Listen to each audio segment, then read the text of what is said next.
Et ben 2020, pour les cinéphiles, ça craint. Bonjour à vous tous, Foi de la Panthère. J'espère que vous allez bien. Et ben non, moi ça va pas. Malgré ça, gardons notre sang-froid et bienvenue dans ma nouvelle vidéo, dans mon nouveau débrief-film. Sujet intitulé du film Birds of Prey, un film d'adaptation de l'univers DC Comics. En tout cas, je vous expliquer les raisons pour lesquelles ce film ne m'a pas plu. Mais avant de vous parler du film, comme d'habitude, nous allons parler du casting. Alors au niveau des castings, au niveau des acteurs connus, nous avons Margot Robbie jouant dans le rôle de Harley Quinzel, plus connue sous la super vilaine et l'amante du Joker Harley Quinn, et Ewan McGregor jouant dans le rôle d'un des grands malfrats et leader du crime de Gotham, Roman Sionis, connu sous le nom du super vilain Black Mask. Après bien sûr pour le casting, que ce soit acteur connu ou pas connu, je vais pas m'élargir dessus car il serait long de ma part. En ce qui concerne pour le film Birds of Prey, après le film Suicide Squad, Harley Quinn revient dans ce nouveau film. Après être libérée par le Joker, ce dernier se sépare de elle et ça nous raconte qu'est-ce qu'elle devient Harley Quinn après les événements du film précédent Suicide Squad. Bien sûr, hormis Harley Quinn et Black Mask, il y a quand même des super-héros ou même des super-héroïnes pour être plus précis, comme l'héroïne Black Canary, connue sous son identité de Dinah Lance, qui est la fiancée et la femme de Oliver Queen, connue sous le nom du super-héros Green Arrow, Cassandra Cain, qui est la deuxième Batgirl après Barbara Gordon, Elena Bertinelli, qui était la fille d'une mafieuse et devenue une tueuse de criminels, connue sous le nom de l'héroïne Huntress, même certains préfèrent l'appeler la tueuse à l'arbalète, et pour finir, l'officier de police Renée Montoya. Bon, je ne vous mens pas, cet officier de police de Gotham, je ne la connais pas assez. Par contre, il faut que vous sachiez, ce n'est pas la première fois qu'on adapte ces deux héroïnes, Black Canary et Huntress. Oui, vous l'avez bien entendu, il y a eu la série Les Anges de la Nuit, et connue sous la forme originale Birds of Prey. Bon, bien sûr, il y a certes Black Canary, mais la Huntress n'est pas Elena Bertilini et plutôt Elena Kyle, qui est à la fois la fille de Bruce Wayne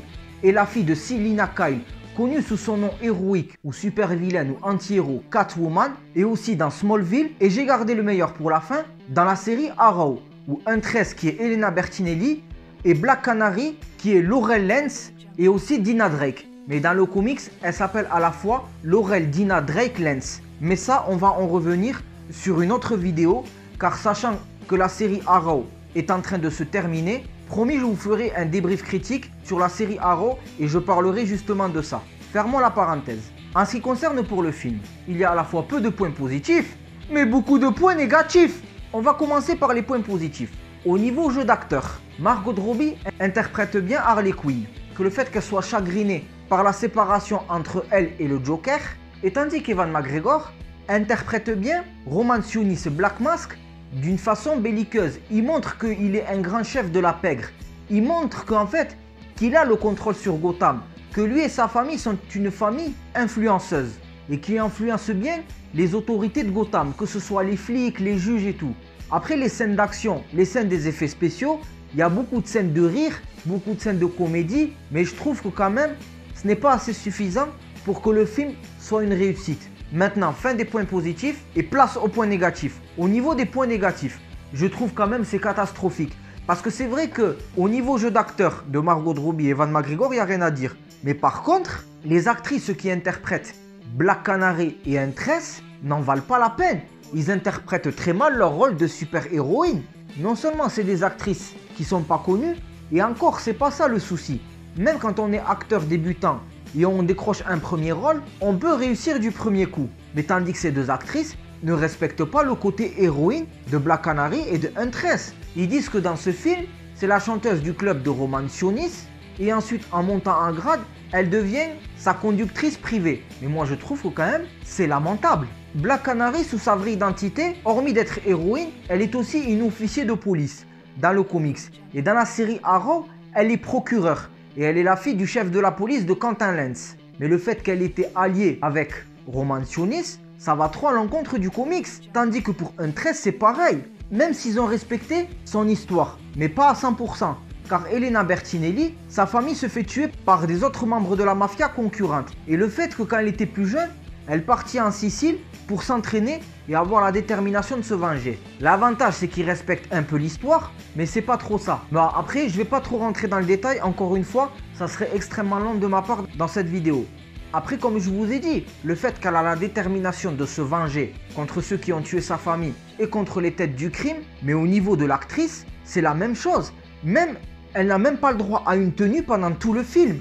Et c'est la même chose pour Black Canary. Comme par exemple le fait qu'à vers la fin du film, quand Harley Quinn, Cassandra Cain, Black Canary, Huntress et l'officier de police René Montoya font alliance pour combattre Black Mask, certes que les scènes d'action sont bien, mais le fait que Black Canary dévoile son pouvoir qui n'est autre qu'un cri surnaturel, pareil, on ne sait pas comment elle a obtenu son pouvoir.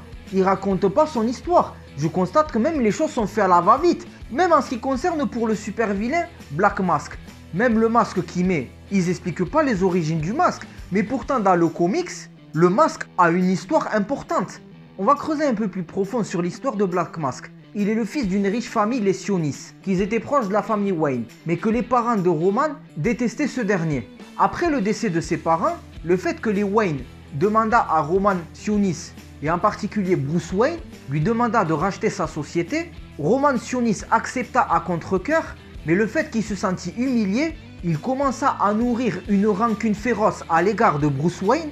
Il se rendit au mausolée familial, il exhuma le cercueil de son père et tailla dans l'ébène le masque, et ensuite il metta le masque, et c'est grâce à ça qu'il devena le criminel connu sous le nom de Black Mask. Et bien pourtant dans ce film ce n'est pas évoqué, et même en ce qui concerne même pour Black Canary, comme je vous ai dit, le fait que c'est la fiancée de Green Arrow. Même Green Arrow n'est pas évoqué dans ce film. Pourtant dans ce film, Batman est évoqué, certes, et il y a un petit clin d'œil dans le poste de police où ils mettent un membre de la Suicide Squad, Captain Boomerang, où Harley Quinn s'introduit dans le commissariat sous l'ordre de Roman Sionis. Mais après moi je trouve que quand même, ce film, ils ont mis dans le devant de la scène des héroïnes. Après moi je suis pas contre ça, mais quand même qu'on respecte le comics, qu'on respecte les origines de l'héroïne, qu'on mette au moins des actrices talentueuses. Comme le fait Huntress, elle n'a pas le droit à son costume pendant tout le film, comme je vous ai dit. La même chose pour Black Canary. Alors que pourtant, dans Arrow, Huntress et Black Canary, elles sont plus ou moins respectées au niveau de la tenue vestimentaire, au niveau de leur histoire. Elles se rapprochent du comics, contrairement à celles qui sont dans le film Birds of Prey. Moi, je trouve que ce film est une insulte pour l'univers DC Comics. Et par ce film, DC Comics se dévalorise. Parce que même dans ce film, on n'a même pas eu le droit à un post-générique. Pourtant, d'habitude, dans les DC Comics, hormis le film Joker, mais pratiquement dans tous les films de DC Comics, que ce soit Justice League ou Suicide Squad, ou dans la série Titan, ou à chaque fin d'épisode de la série The Flash et Arrow, on a le droit à un post-générique. En tout cas, moi, en ayant vu ce film, je suis vraiment plus que déçu. Parce que même aussi ce qui ne respecte pas dans l'univers DC Comics, ce film, il n'est pas trop sombre, contrairement aux autres adaptations. En plus, j'espère qu'ils auront intérêt de se repêcher dans le prochain film Suicide Squad pour 2021. On verra ce que prépare DC Comics à l'avenir, que ce soit au niveau des films et des séries. C'était Foi de la Panthère. Si tu as aimé cette vidéo, tu es un fan de l'univers DC Comics et tu valides ce que je dis, like un petit pouce bleu, partage cette vidéo et abonne-toi à ma chaîne. Salut!